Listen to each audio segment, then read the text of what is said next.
Hello friends, welcome back to our YouTube channel computer study centre. मैं हूं आपका दोस्त सुनील कुमार और स्वागत करता हूं अपने इस चैनल पे। हम सीख रहे हैं फोटोशॉप और फोटोशॉप सीखने की इस सीरीज में आज का जो हमारा टॉपिक है बहुत ही छोटा है मगर बहुत ही इंपॉर्टेंट टॉपिक है। आज हम जिस टूल्स को सीखने वाले हैं, समझने वाले हैं, उसका नाम है ब्रश टूल, जिसका शॉर्टकट की है बी, जिसको हम कीबोर्ड से बी बटन प्रेस करते हैं डायरेक्ट हम उस टूल्स को सिलेक्ट कर सकते हैं। तो आइए हम देखते हैं कि ब्रश टूल हमारे पास कहाँ है। हम अपने चलते हैं टूल बार के अंदर। यहाँ पे मैं टूल बार को जूम कर लूँ तो यहाँ पे आपको देखने को मिलेगा, यहाँ पे सबसे ऊपर मूव टूल है और उसके नीचे आप आते जाएंगे। और हमने लास्ट क्लास में पैच टूल और कंटेंट अवेयर टूल के बारे में डिस्कस कर लिया है और आज का जो हमारा टॉपिक होने वाला है वो है ब्रश टूल।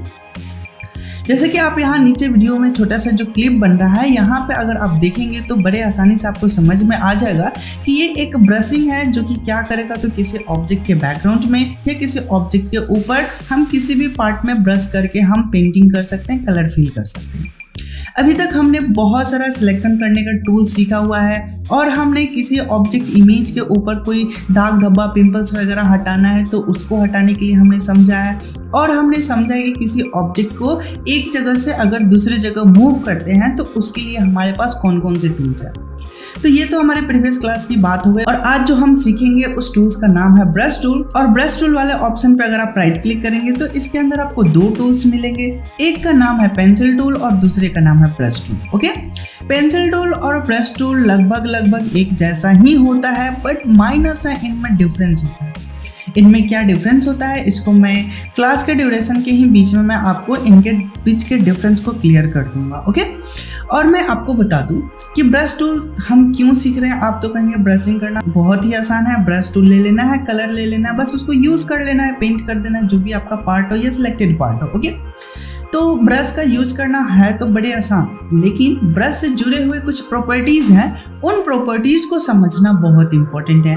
और ये इंपॉर्टेंट क्यों है तो इसके लिए भी मैं आपको बता दूं कि ये इंपॉर्टेंट इस कारण से है क्योंकि इसके बाद हमें पढ़ना है कॉलन स्टैम्प टूल, उसके बाद हिस्ट्री ब्रश टूल, उसके बाद हम पढ़ेंगे इरेजर पढ़ेंगे। तो इन सभी के अंदर आप देखेंगे कि ये सर्कल वाला काम कर रहा है। ठीक है, हर जगह ये सर्कल आपको दिखाई देगा जो कि सर्कल एक ब्रश की प्रॉपर्टी को फॉलो करता है। ओके, जैसे कि हमने हीलिंग ब्रश टूल को भी देखा था लेकिन हमने उसमें थोड़ा सा ब्रश का कुछ प्रॉपर्टी के बारे में हमने डिस्कस किया था, लेकिन हमने पूरी तरह से उसमें डिस्कशन नहीं किए थे क्योंकि हमारा मेन फोकस था दाग धब्बे को रिमूव करना। ओके, लेकिन आज हम उस ब्रश को कंट्रोल करना सीखेंगे। मेन मेरा इस क्लास का मोटिव ये है कि ब्रश प्रॉपर्टी को समझना है।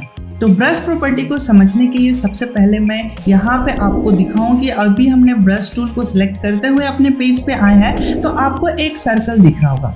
देखो, एक बहुत ही माइनर सा मिस्टेक होता है जो कि अक्सर स्टूडेंट कर देते हैं। वो करते क्या है कि अपने कीबोर्ड से कैप्स लॉक बटन को ऑन कर देते हैं जिसके कारण उनका जो ब्रश है कुछ इस तरह से दिखने लगता है। आई होप कि आपको यहाँ पे दिख रहा होगा जो कि प्लस साइन का तरह है लेकिन बीच में एक छोटा सा डॉट दिखाई दे रहा है। ठीक है, तो ऐसा अगर साइन है और आप कंफ्यूज हैं कि आपका ब्रश दिख नहीं रहा तो मैं बता दूं कि यहाँ पे कैप्स लॉक बटन प्रेस हो गया, गलती से कभी शिफ्ट अल्ट ये सब प्रेस करते वक्त गलती से हाथ लग जाता है कैप्स लॉक पे, जिसके कारण ये इसका जो फॉर्मेट होता है वो चेंज हो जाता है। ओके, अभी मैंने कैप्स लॉक बंद कर दिया तो यहाँ पे आप देखेंगे कि ये सर्किल बन चुका है। ठीक है, ये सर्किल क्या बताता है तो ये सर्किल हमारे ब्रश के साइज को बताता है। अगर मैं माउस क्लिक करके अगर मैं करूं पेंटिंग करूं तो यहाँ पे आप देखेंगे जैसे जैसे मैं पेंटिंग कर रहा हूँ वैसे वैसे लाइन ड्रॉ हो रहा है। और ये ब्लैक कलर क्यों हो रहा है क्योंकि हमारा जो फॉरग्राउंड कलर है वो है ब्लैक कलर, सो यहाँ पे ब्लैक कलर आ रहा है। आई होप कि यहाँ तक आपको कोई कंफ्यूजन नहीं हुआ होगा। ठीक है, मैंने कंट्रोल जेड कर लिया और अंडू कर लिया।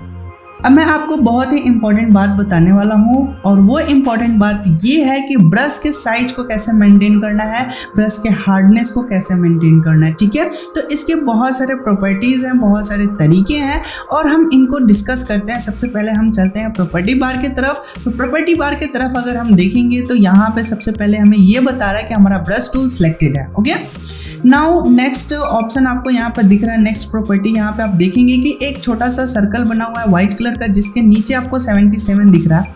ये 77 क्या दिखा रहा है? तो ये 77 जो दिखा रहा है ये ब्रश के साइज को बता रहा है। ठीक है, मैं इस पर अगर क्लिक करूं तो यहाँ पे आप देखेंगे कि ये ऊपर वाला जो प्रॉपर्टी है ये क्या डिफाइन कर रहा है? ये डिफाइन कर रहा है ब्रश का साइज कितना। अभी मैंने यहाँ पे 143 पिक्सल कर दिया, तो अभी मैंने अपने ब्राउजर पे आऊँ तो मेरे ब्रश को देखें आप, इसका जो एरिया है, जो सर्कुलर एरिया है, जो ब्रश एरिया कवर कर रहा है वो कितना कवर कर रहा है? 143 पिक्सल, 143 पिक्सल को कवर कर रहा है। ओके, और जैसे जैसे मैं यहाँ से साइज बढ़ाते जाऊंगा आप यहाँ पे देख सकते हैं 333 पिक्सल को कवर कर रहा है। ओके, तो इस तरह से हम साइज को मेंटेन कर सकते हैं। ओके, नाउ नेक्स्ट प्रॉपर्टी यहाँ पे लिख रहा है हार्डनेस।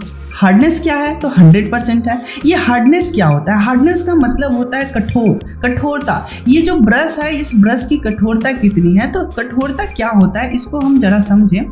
तो मैंने अपने ब्रश में आके अभी जस्ट मैंने एक क्लिक किया है, तो यहाँ पे एक ब्लैक सा पेंट हो चुका है। ओके, चलो मैं एक लाइन ड्रॉ कर लेता हूँ, जैसे मैंने यहाँ पे ड्रॉ किया। ओके, तो ये आपने देखा कि हमने एक लाइन ड्रॉ कर लिया, लेकिन हमने हार्डनेस कितना रखा था? 100% हार्डनेस रखा था। ठीक है, हार्डनेस का मतलब क्या है? यहाँ पे आप देखेंगे कि इस ब्रश का जो एज है, किनारा जो है वो बिल्कुल स्पष्ट दिख रहा है। ओके, नाउ हम क्या करते हैं कि हार्डनेस को कम कर देते हैं। हमने हार्डनेस को कितना कर दिया? हमने 30 कर देते हैं। ठीक है, मैं यहाँ पे डायरेक्ट टाइप भी कर सकता हूँ, मैंने यहाँ पे 30 टाइप कर दिया। आप यहाँ पे नोटिस भी कर सकते हैं हार्डनेस कितना हो चुका है, तो 30% हो चुका है। ठीक है, अब मैं यहाँ पे क्या कर रहा हूँ? ड्रॉ कर रहा हूँ। ठीक, अब मैं इन दोनों के बीच में डिफरेंस बताना चाहूँ। अरे बताने वाली क्या बात है, यहाँ तो आप खुद भी देख के समझ सकते हैं कि यहाँ पे एक्चुअली हुआ क्या है। तो बताइए इन दोनों में क्या डिफरेंस है, हार्डनेस में क्या डिफरेंस है? बिल्कुल आपने सही बताया। यहाँ पे आपने समझा क्या कि अगर 100% हार्डनेस है तो इसका जो आउटलाइन है बिल्कुल स्पष्ट दिखेगा, बट अगर जितना हम हार्डनेस कम करेंगे तो हार्डनेस का उल्टा क्या हुआ? सॉफ्टनेस। जितना हमने हार्डनेस कम किया उतना ये सॉफ्टनेस बढ़ा दिया, तो हमारे ब्रशिंग करने का जो टूल्स का जो सॉफ्टनेस है, यानी कि जो किनारा है, वो बैकग्राउंड को ब्लर करते हुए चल रहा है। ओके, तो आपने यहाँ पे ये चीज़ तो समझ लिया हार्डनेस क्या है और सॉफ्टनेस क्या है। ठीक है, मैंने सबको कंट्रोल जेड करके बैक कर लिया। अच्छा, अब मान के चलते हैं कि आप किसी प्रोजेक्ट पे काम कर रहे हैं और उस टाइम पे आपको तुरंत ब्रश के साइज को चेंज करना है, तो उस टाइम पे आप क्या करेंगे? तो आप कीबोर्ड से एक शॉर्टकट यूज करेंगे, और वो शॉर्टकट क्या है? तो square closing bracket. Okay, I repeat, square closing bracket से क्या होगा? तो ब्रश के साइज इंक्रीज करेगा। तो इसका शॉर्टकट क्या बनेगा? इंक्रीज ब्रश साइज का close square bracket. Square bracket का मतलब बिग ब्रैकेट, बड़ा कोष्ठ जिसको हम लोग हिंदी में बोलते हैं। ठीक है, और वही जस्ट उसका ऑपोजिट ओपन ब्रैकेट हम करेंगे, यानी कि बड़ा वाला ब्रैकेट को ओपन करने वाला लेफ्ट साइड वाला प्रेस करेंगे तो यहाँ पे क्या होगा? छोटा होगा। तो आप ऐसे भी याद रख सकते हैं, राइट साइड वाला ब्रैकेट क्या करेगा? तो ब्रश के साइज को बढ़ाएगा, और लेफ्ट साइड वाला ब्रैकेट क्या करेगा? तो छोटा करेगा। लेफ्ट मतलब ओपन और राइट मतलब क्लोजिंग ब्रैकेट। ओके, ये तो हो गया ब्रश के साइज को घटाना बढ़ाना। इसको हम एक और तरीके से कर सकते हैं। हम क्या करेंगे? अल्ट बटन प्रेस करते हुए, माउस के राइट क्लिक प्रेस करते हुए, अगर हम लेफ्ट एंड राइट माउस को मूव करेंगे तो यहाँ पे आप देख सकते हैं कि हमारा क्या हो रहा है? तो ब्रश के साइज छोटा बड़ा हो रहा है, और यहाँ पे आपको डायमेंशन भी दिखाई दे रहा है, डायमीटर भी दिखाई दे रहा है, हार्डनेस भी दिखाई दे रहा है, एंड ओपेसिटी भी आपको दिखाई दे रहा है कि कैसे चेंज हो रहा है। ठीक है, अगर हम अप एंड डाउन कर रहे हैं तो हार्डनेस कम और ज़्यादा हो रहा है। कि अगर आप रन टाइम पे हार्डनेस कम ज़्यादा करना चाहते हैं तो क्या करेंगे? अल्ट बटन प्रेस किए हुए माउस का राइट बटन प्रेस करके आपको माउस को ड्रैगिंग करना है, मूव करना है अप एंड डाउन। किसके लिए? हार्डनेस के लिए। एंड लेफ्ट टू राइट किसके लिए? तो डायमीटर यानी कि साइज के लिए। ओके, तो इस तरह से हम ब्रश के हार्डनेस एंड साइज को इजिली रन टाइम पे मेंटेन कर सकते हैं। तो अभी मैं समझाने के लिए बहुत बारीकी से और धीरे धीरे बता रहा हूँ, जब आप काम करोगे तो फटाफट आप इसका यूज कर सकते हो, कोई मसला नहीं है। ठीक है, तो अभी आपने क्या समझा कि हमारा जो ब्रश है उस ब्रश की जो साइज है उसको कैसे कंट्रोल कर सकते हैं, उसके हार्डनेस को कैसे कंट्रोल कर सकते हैं। ठीक है, इतना तो समझ में आ गया। ठीक है, थोड़ा सा और हम ब्रश के बारे में समझें तो ब्रश के प्रॉपर्टी में अभी यहाँ पे और आप देखेंगे यहाँ पे आपको एक डायग्राम दिख रहा होगा और ये डायग्राम क्या बता रहा है, तो आपके ब्रश के स्ट्रक्चर को बताता है। स्ट्रक्चर का मतलब बनावट। अगर मैं इस पॉइंट को पकड़ के अगर मैं कुछ इस तरह से अपने ब्रश को कर दूं तो अभी आप देखेंगे कि हमारे ब्रश का स्ट्रक्चर चेंज हो चुका है। अगर मैं इसको एंगल पे रोटेट कर देता हूं तो यहाँ पे आप देखेंगे कि यहाँ भी एंगल पे रोटेट हो चुका है। ठीक है, तो ये आपको समझ में आ चुका होगा। तो हम यहाँ से अपने हिसाब से इसको एडजस्ट कर सकते हैं, जैसा चाहे हम वैसा इसका स्ट्रक्चर बना सकते हैं, कोई दिक्कत नहीं आएगा। ठीक है, तो आप बड़े आसानी से इसको मेंटेन कर सकते हैं ब्रश के स्ट्रक्चर को भी। ठीक है, तो हमने यहाँ से 3 चीजें सीख लिया, साइज को, हार्डनेस को और स्ट्रक्चर को। ब्रश के बहुत सारे टाइप भी होते हैं। अगर मैं यहाँ पे आपको टाइप दिखाऊं तो ये हमारा फोटोशॉप 2020 है, जिसके अंदर हर ब्रश को कैटेगराइज करके एक फोल्डर की तरह यहाँ पे दिखाया गया है, जिसके फोल्डर को मैं जैसे ही ऑन करूंगा इसके अंदर इतने सारे आपको ब्रशिंग स्टाइल देखने को मिल जाएगा, जिसमें कि हार्डनेस, सॉफ्टनेस सब कुछ आपको देखने को मिलेगा। ठीक है, ड्राई मीडिया ब्रश में अगर हम चलेंगे तो यहाँ पे कुछ ड्राई जैसा मिलेगा, जैसे बिल्कुल मतलब हम कह सकते हैं पेंसिल टाइप का।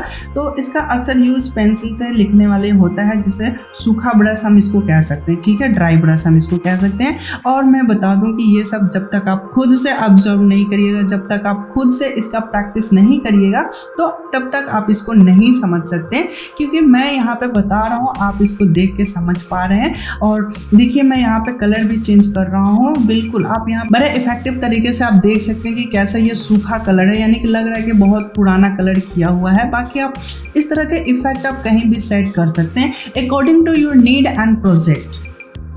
जैसा आपकी ज़रूरत और प्रोजेक्ट होगा उसके हिसाब से आपको ब्रश चूज करना होगा और उस हिसाब से आपको यहाँ पे काम करना होगा। तो यहाँ पे बहुत सारे ब्रशिंग करने के तरीके रखे हुए हैं। ठीक है, और आप उसको यूज कर सकते हैं। ठीक है, तो और मैं यहाँ पे दिखाऊं जो कि बहुत सारे हैं, आप इनको एक एक करके आप चेक कर सकते हैं। मैं नीचे की तरफ दिखाऊं तो यहाँ पे बहुत सारे इफेक्टिव तरीके रखे हुए हैं, जैसे कि आप यहाँ पे देखेंगे जैसे कलर का छींटा पड़ रहा है ना, तो ये फिल्टरिंग करने के लिए भी आप यूज कर सकते हैं। अब डिपेंड, मैं बार बार ये चीज़ रिपीट करता हूँ कि आपका प्रोजेक्ट क्या है, आपकी ज़रूरत क्या है, आप कैसा पेंटिंग करना चाहते हैं, कैसे इमेज पे आप कलर करना चाहते हैं और कैसा इफेक्ट देना चाहते हैं, वो सब कुछ आप अपने ज़रूरत के हिसाब से करेंगे। ठीक है, तो यहाँ ब्रश को आप खुद से मेंटेन कर सकते हैं। ठीक है, तो मैं और आगे प्रॉपर्टी को देखता हूँ। मैं इन सबको एक बार Ctrl+Z करके बैक कर देता हूँ, क्लियर कर देता हूँ। ओके, मुझे उम्मीद है कि यहाँ तक आपको समझ में आ चुका होगा। अगर कोई भी डाउट या कंफ्यूजन है तो आप बेझिझक कमेंट सेक्शन में कमेंट करके हमसे पूछ सकते हैं, मैं उसका रिप्लाई करके आपके डाउट को क्लियर कर दूंगा। और हाँ, अगर अभी तक हमारे इस चैनल को सब्सक्राइब नहीं किया तो प्लीज़ आप सब्सक्राइब करें, क्योंकि बहुत ही अच्छे और बहुत ही बेसिक लेवल से हम हर एक छोटे छोटे पॉइंट्स को कवर कर रहे हैं, ताकि आप एक प्रोफेशनल लेवल, आप बहुत अच्छा जॉब लेके बहुत अच्छा इनकम कर सके। और अगर जॉब नहीं भी करना चाहते तो फ्रीलांसिंग भी कर सकते हैं, और आप घर बैठे स्टूडियो भी ओपन कर सकते हैं और फोटो एडिटिंग की मदद से आप बहुत अच्छा इनकम कर सकते हैं। ठीक है, इसलिए मैं हर एक छोटी छोटी पॉइंट्स को डिस्कस करूँ। तो मैं सबसे पहले ऐसा करता हूँ कि नॉर्मल ब्रश ले लेता हूँ, जिसकी मदद से हम आराम से कोई पेंटिंग का टूल्स को और हम बड़े इजीली समझ सकते हैं। तो मैं यहाँ से ये एक चूज कर लिया। ठीक है, अच्छा, अब आगे हम समझे तो आगे हमारे पास मोड है, और मोड हमारे पास बहुत सारे तरीके के हैं, और ये डिपेंड करता है जब हम कलरफुल इमेज के ऊपर कोई पेंटिंग करते हैं और वहाँ पे हमें इन दोनों कलर को मिक्सअप करना होता है। ठीक है, तो इसमें बहुत सारी चीज़ें हैं जिसको हम फिर कभी डिस्कस करेंगे, और ये हम आगे की टॉपिक है, क्योंकि अभी आपको और नॉलेज की ज़रूरत है फोटोशॉप और कलर की, अभी और आपको नॉलेज की ज़रूरत है, तब ये आप बेहतर समझ सकते हैं। ठीक है, और हम आगे बढ़ते हैं तो यहाँ पे हमें 2-3 चीज़ और आपको देखने को मिलेगा। एक है ओपेसिटी और दूसरा है फ्लो। अच्छा, ओपेसिटी का मतलब होता है ट्रांसपेरेंसी करना। जैसे कि मान लीजिए कि ओपेसिटी अभी 100% है, यानी कि अभी मैं कलर कर रहा हूँ तो यहाँ पे बिल्कुल 100% कलर हो रहा है। ठीक है, लेकिन जैसे मैं ओपेसिटी को कम कर देता हूँ, ओपेसिटी मैंने कितना कर दिया, 38 कर दिया। अब मैं एक और पेंट करता हूँ, मैंने एक और कलर किया, तो आप यहाँ पे देखेंगे कि ओपेसिटी कितना हो गया है। ओपेसिटी का मतलब क्या होता है, तो ओपेसिटी का मतलब ये होता है कि जो उसमें कलर है वो आधा दिख रहा है और आधा बैकग्राउंड दिख रहा है। बैकग्राउंड मतलब अगर मैं यहाँ से ब्लू कलर ले लूँ, ठीक है, और मैं इसके ऊपर क्लिक करूँ तो यहाँ पे आप क्या नोटिस करें कि ऊपर वाला ब्लू तो दिख ही रहा है, लेकिन साथ में कुछ पार्ट हमें रेड का भी दिख रहा है। ओके अगर मैं यही काम करूं और ओपेसिटी को मैं कर दूं 100% और मेरा ब्लू कलर ही रहेगा और मैं इस पर क्लिक करता हूं, तो अभी आप क्या समझ पा रहे हैं कि जो ब्लू कलर है उसकी ओपेसिटी 100% है और इसके बैकग्राउंड में क्या है वो दिखाई नहीं दे रहा। ठीक है, तो ट्रांसपेरेंसी का मतलब होता है कि कुछ धुंधला, कुछ बैकग्राउंड का दिखाना, कुछ फॉरग्राउंड का दिखाना। तो हमें कुछ इस तरह का पेंटिंग करना है कि हमारा बैकग्राउंड का भी इफेक्ट है और फॉरग्राउंड का भी कलर का इफेक्ट है। तो ऐसे जगहों पे हम ओपेसिटी को कम करके पेंटिंग करते हैं, कलर करते हैं। ठीक है, इन सब का लाइव प्रोजेक्ट भी हम देखेंगे, लेकिन पहले हम टूल्स को समझ लेंगे, उसके बाद हम ओपेसिटी और फ्लो इन सब के बारे में बहुत अच्छे से डिस्कस करेंगे। ठीक है, अब मैं फ्लो की बात करूं तो फ्लो का मतलब होता है कलर का बहाव। कलर का बहाव मतलब जैसे आप पानी का नल ओपन करते हैं और उसको जितना ज़्यादा ओपन करेंगे पानी का फ्लो उतना ज़्यादा होता है, वाटर फ्लो उतना ज़्यादा होगा, है ना। अगर आप थोड़ा कम करेंगे तो थोड़ा धीरे धीरे गिरेगा। जितना प्रेशर आई होप कि आप समझ पा रहे होंगे, प्रेशर का मतलब होगा नल से जो पानी गिरने का जो प्रेशर होता है उस प्रेशर की मैं बात कर रहा हूँ। ठीक है, वैसे ही कलर का जो फ्लो होगा, कलर का जो प्रेशर होगा, यानी कि हमारे ब्रश से जो कलर निकल रहा है वो कितने के प्रेशर से निकल रहा है, तो 100% कलर निकल रहा है। तो मतलब कि पूरा फुल प्रेशर के साथ कलर निकल रहा है। ठीक है, अच्छा मैं एक चीज़ को और रिपीट करूँ, मैं अभी 100% ही रखता हूँ और ओपेसिटी को मैं एक बार और कम कर देता हूँ। ठीक है, और मैं यहाँ पे पेंट किया और मैं इसके ऊपर मैं बार बार रिपीट कर रहा हूँ। ठीक है, बार बार रिपीट कर रहा हूँ, लेकिन कोई अंतर नहीं पड़ रहा, कलर में कोई अंतर नहीं पड़ रहा है। मैं दोबारा 3-4 बार घुमा दिया, कोई अंतर नहीं पड़ा। ठीक है, मैंने माउस को छोड़ा, मैंने बटन जो किया हुआ तो मैंने उस बटन को मैंने जस्ट ओपन क्लिक छोड़ दिया, मैं फिर से क्लिक करता हूँ। ठीक है, अब आप देखेंगे कि वो 50% ओपेसिटी और फिर और ऊपर से है 50% ओपेसिटी। फिर मैंने माउस क्लिक छोड़ दिया, फिर मैंने क्लिक किया।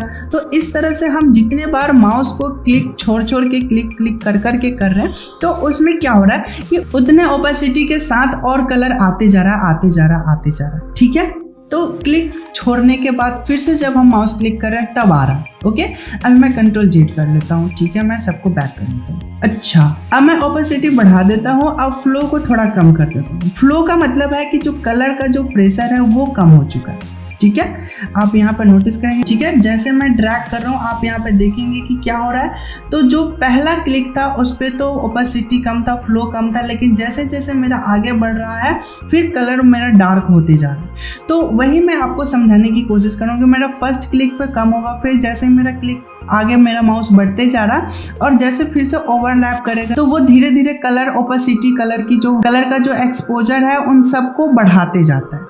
तो ये थोड़ा सा माइनर सा डिफरेंस होता है फ्लो और ओपेसिटी में। ओपेसिटी क्या करता है तो ट्रांसपेरेंसी बनाता है, पारदर्शी बनाता है, लेकिन फ्लो क्या करता है कि थोड़ा थोड़ा कलर निकालता है ब्रश से और थोड़ा थोड़ा कलर करता है। अगर मैं इसको और कम कर दूं तो और आप बेहतर समझेंगे। मैं 2% कर देता हूँ, तो देखिए बिल्कुल धीरे धीरे से कलर यहाँ पे निकल रहा है। ठीक है, फिर मैं रिपीट कर रहा हूँ, फिर मैं रिपीट कर रहा हूँ, फिर मैं रिपीट कर रहा हूँ। जितने बार मैं रिपीट करूँगा उतना तेज कलर होते जा रहा है। ठीक है, तो इसकी जो फ्लोनेस है मैं थोड़ा और 15 नंबर पे करता हूँ। ठीक है, और यहाँ पे मैं जितने बार रिपीट करूँगा आप नोटिस करेंगे ये उतना डार्क होते जा रहा है। ठीक है, ओके, तो आपको यहाँ पे ये बातें समझ में आ गया होगा ओपेसिटी एंड फ्लो को। ओपेसिटी और फ्लो को समझने के लिए हम एक बार और एक इमेज के ऊपर थोड़ा सा पेंटिंग करके देखते हैं। ठीक है, हमारे पास एक क्लिप आर्ट इमेज है और मैं इस इमेज के ऊपर पेंटिंग करने वाला हूँ, कुछ कलर करके आपको समझाने वाला हूँ। ठीक है, तो अभी मैं ऐसा करता हूँ कि मैंने 100% फ्लो और 100% ओपेसिटी के साथ मैं इसको कलर करने वाला हूँ। ठीक है, ये जो आउल है इसका जो पंख है मैं इस पंख को कलर करना चाहता हूँ। ठीक है, तो पंख के कलर करने के लिए मैं एक मेहरून सा कलर ले लेता हूँ।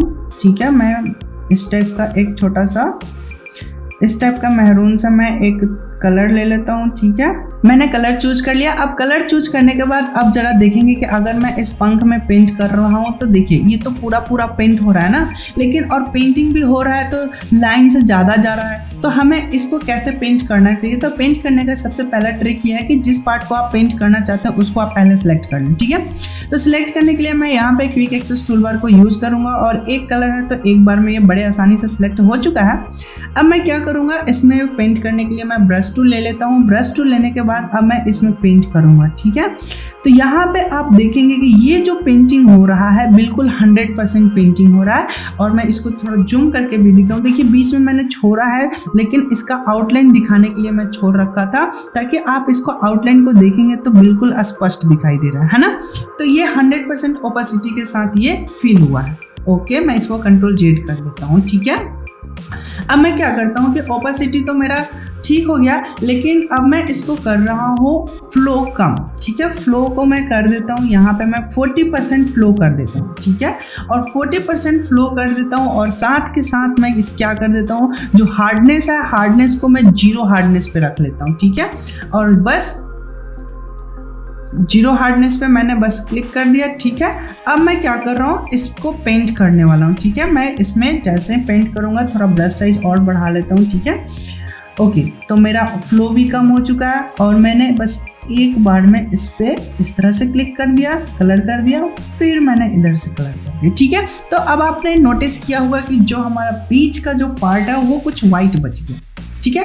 वाइट मैंने जानबूझ के बचाया ताकि थोड़ा सा इफेक्ट लगे, थोड़ा सा ये 3D टाइप का लगे, ठीक है। फिर सिमिलरली मैं इधर भी पेंट करने वाला हूँ। मैंने B बटन प्रेस करके ब्रश टूल ले लिया है और मैं बस यहाँ इसमें कलर कर देता हूँ, ठीक है। तो ये मेरा कलर हो चुका है। ओके, और मैं जरा जूम कम कर दूं और यहाँ पे आप देखेंगे कि ये जो मेरा कलर हुआ है थोड़ा सा 3D टाइप का लग रहा है, क्योंकि लाइट का इफेक्ट बहुत अच्छे से आ रहा है, ठीक है। कहीं डार्क है तो कहीं लाइट है, ठीक है। अब मैं इसके चोंच का भी कलर कर देता हूँ, ठीक है। एक कलर ले लेते हैं, मैं यहाँ से थोड़ा सा कलर चेंज कर लेता हूँ, ठीक है। मैंने थोड़ा ये वाला कलर ले लिया।